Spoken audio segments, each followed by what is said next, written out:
No one cared about the World Health Organization until coronavirus arrived. And of course, it takes a pandemic for the world to start looking at what the World Health Organization says and does. It's our international reference in everything that has to do with medicine. Politicians may have ideological biases, but the WHO is made up of scientists. In other words, their decisions should not be motivated by political battles, but by strict compliance with the scientific method. Right? Well, pay attention.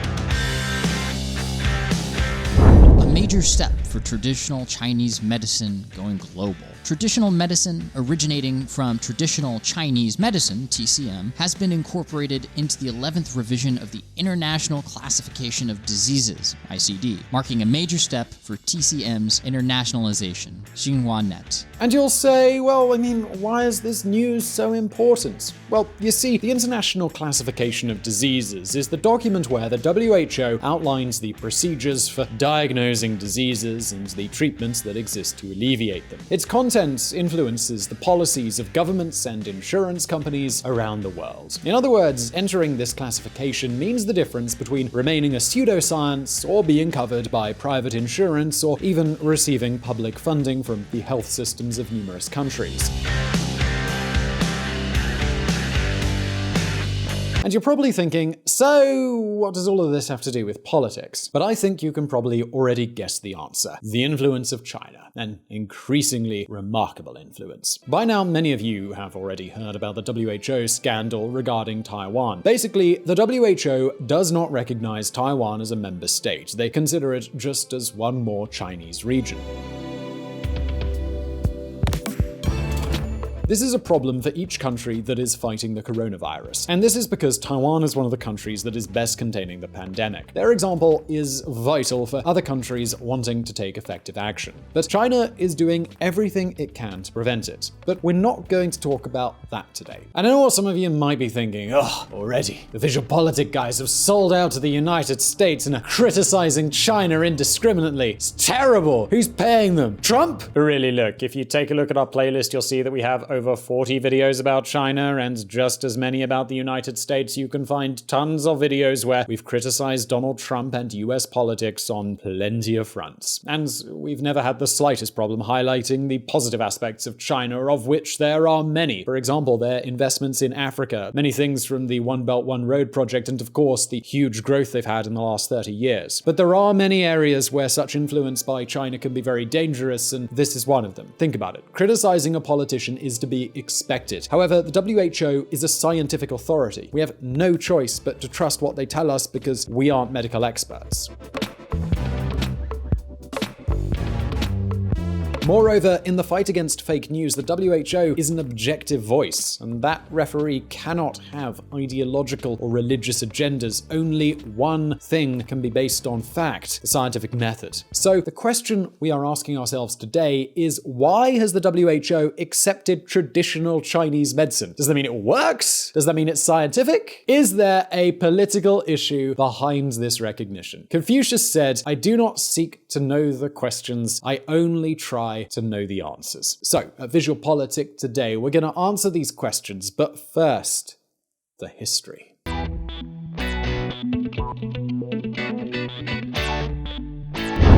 planet's doctor. Confucius said, study the past if you want to predict the future. That's why we have to travel back to 1948 when the WHO was created in Geneva, Switzerland. And some of you will be wondering, but Simon, why is a UN specialized health agency even needed? And I think that's already been made pretty clear during this pandemic. Diseases do not respect borders. We're all interested in the rest of the world being healthy. But hold on a minute, because its role is not only limited to the coronavirus. For example, the work they have completed to expand vaccination campaigns is also very important.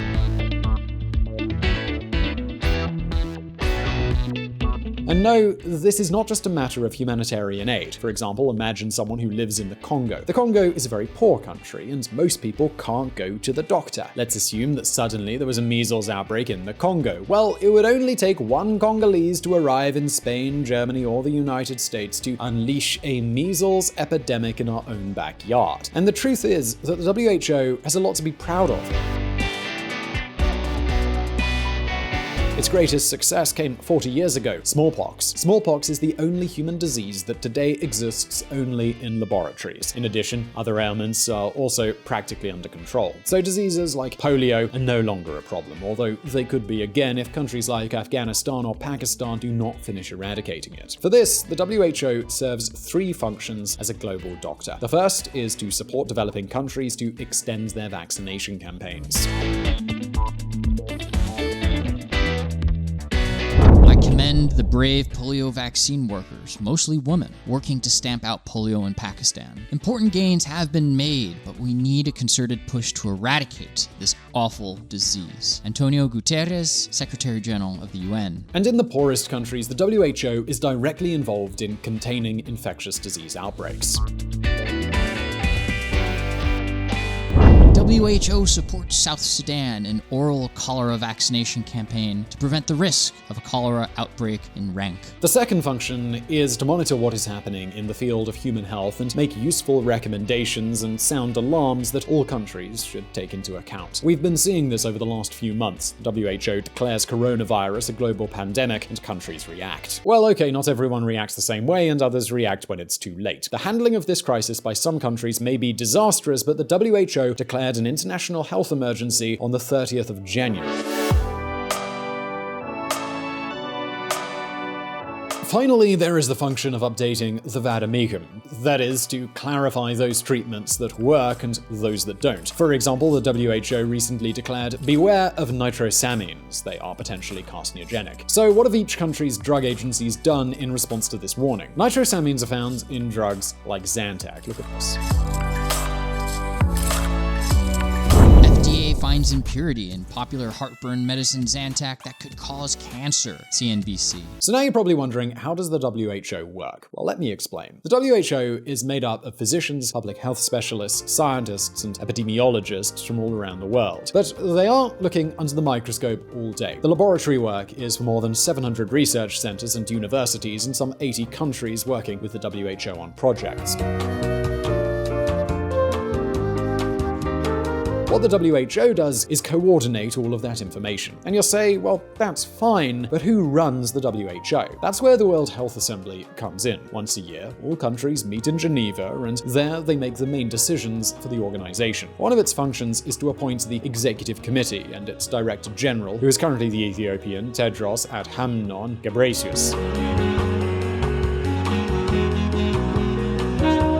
As you can imagine, each country's vote carries the same weight, but watch out because that was the good news. Many of you will already be wondering, well, all this is fine, but who pays for it? When it comes to paying, not all countries are the same. Funding the WHO depends mostly on countries such as the United States, the United Kingdom, Germany, and Japan. In other words, for decades, the United States has had an enormous capacity for influence in voting. But everything has changed with the arrival of Donald Trump. Remember America First? Some of you might think that this was an empty slogan, but do not be fooled. Trump has always been against international organizations, what is often called multilateralism. And this explains news stories like this.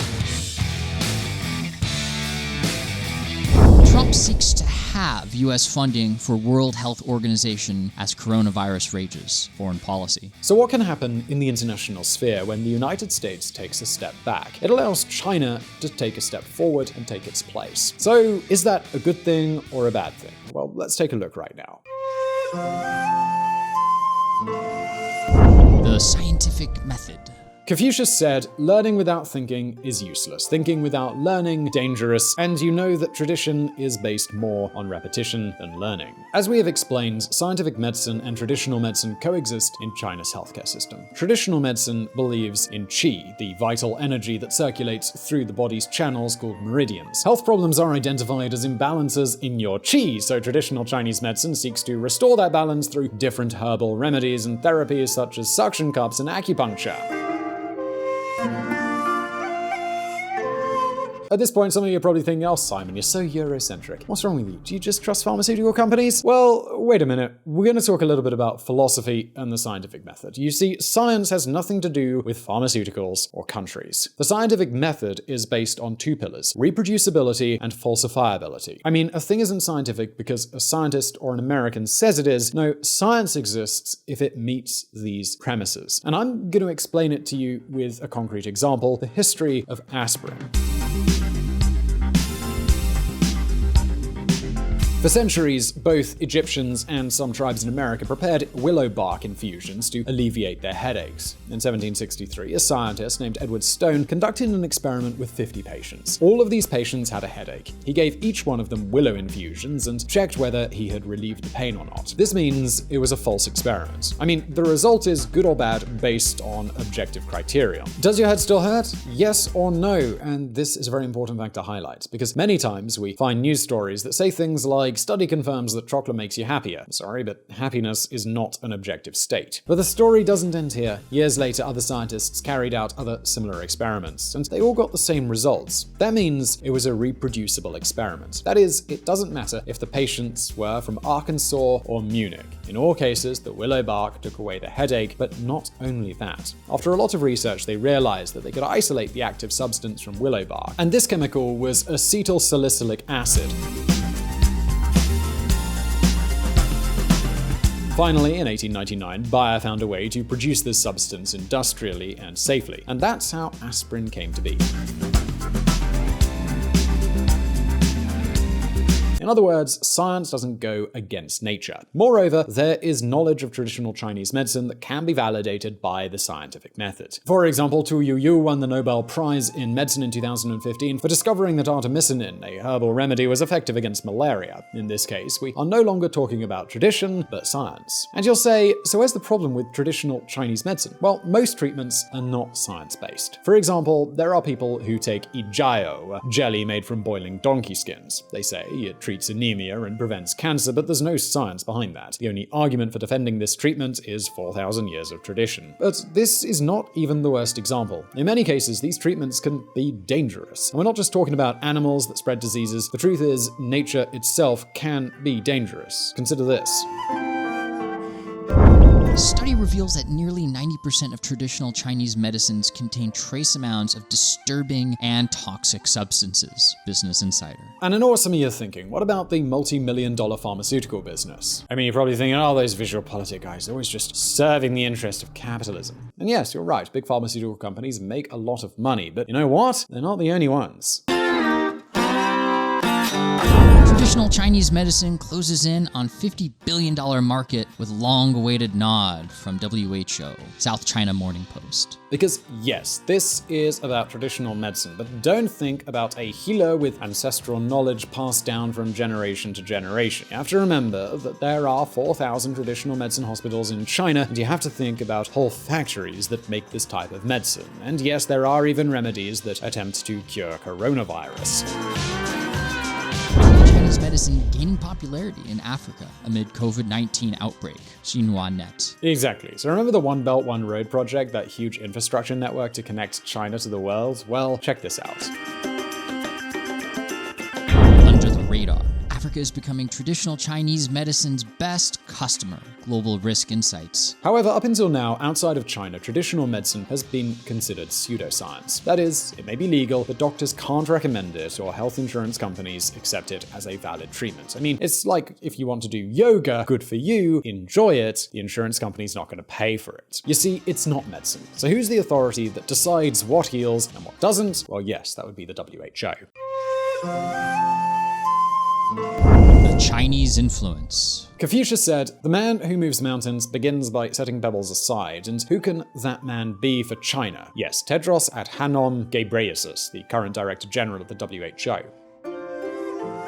WHO proposes partnerships with China along Silk Road, DUEX. In the face of the void left by Trump, it is now China that has the capacity to influence the WHO. Beijing is the one that pulled the strings at the World Health Assembly to make Tedros the new Director General. And is this good for anything? Well, the truth is, yes. To begin with, the WHO does not recognize Taiwan as an independent state. That is, according to them, Taiwan is just one more Chinese region.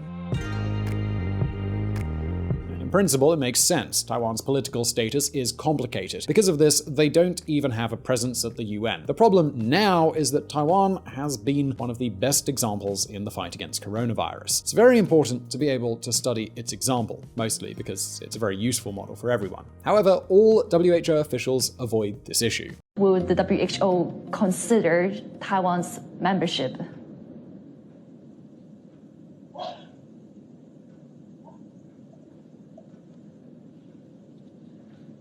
Hello?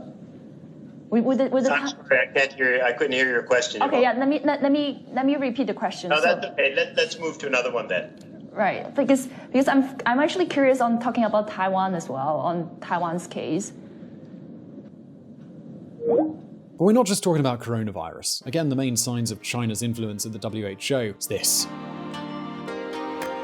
Major step for traditional Chinese medicine going global, XinhuaNet. And what argument has been proposed to validate this type of medicine? Since poor countries cannot afford the equipment and treatments required for scientific medicine, they can at least have traditional medicine. I don't know what this approach would look like, but I think if you don't have scientific evidence, it's not medicine. And this isn't just me, several other institutions say so as well.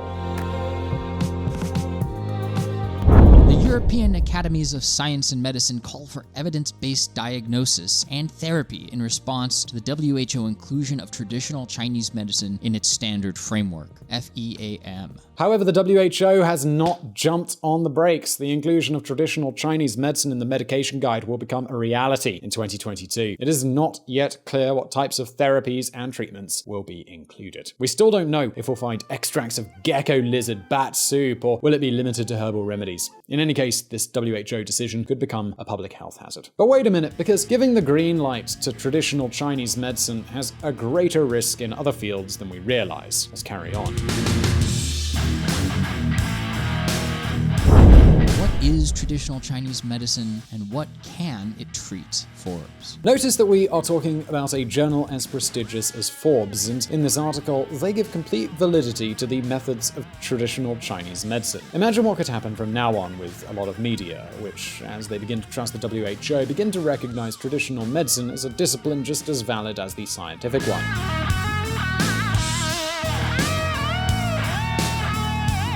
For example, I don't know about medicine. I can't be checking all of the studies to see what's good and what's bad. That's what authoritative sources are for. But not only that, the problem is even worse. This also affects this platform, YouTube.